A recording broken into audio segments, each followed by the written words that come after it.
Prokuroria pranë gjykatës së shkallës së parë të jurisdiksionit të përgjithshëm Korçë ka përfunduar hetimin dhe ka dërguar për gjykim shtetasin JK, KK dhe AG të akuzuar për ushtrimin e palishëm të veprimtarisë financiare, fajde, pastrim të produkteve të veprës penale dhe largim nga vendi qëndrimit.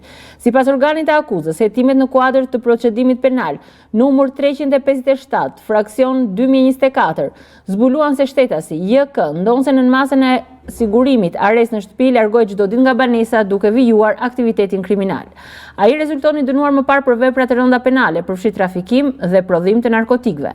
Gjatë kontrollit në banesën e tij, policia sekuestroi rreth 92 sende dhe dokumente përfshirë kontrata notariale, shitblerje, dhurim hipoteke e pengu, mjete identifikimi, telefona celular, çelësa automjetesh si dhe disa automjete të gjetura brenda dhe jashtë oborit të banesës.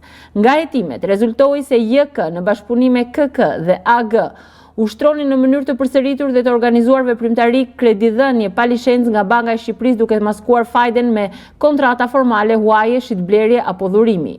Huadhënësit shoqëroheshin me garanci reale mbi pasuri të luajshme dhe të paluajshme, afate të shkurtra shlyerje dhe përvetësim pasurish në rast mospagese.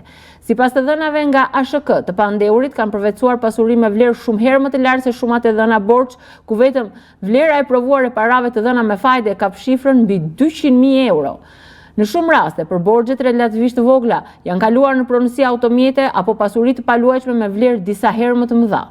Prokuroria konkludon se të tre të pandehurit kanë kryer dhe veprën penale të pastrimit të produkteve të veprës penale duke futur në qarkullim ekonomik të ardhura me origjinë kriminale përmes transanksioneve të ndryshme, përdorimit të llogarive bankare dhe regjistrimit të pasurive në emra të tjerë. Ekspertimet kontabël kanë evidentuar mospërputhje të theksuara mes të ardhurave të ligjshme dhe pasurive të krijuara duke vërtetuar se këta të fundit janë produkt i veprimtarisë kriminale.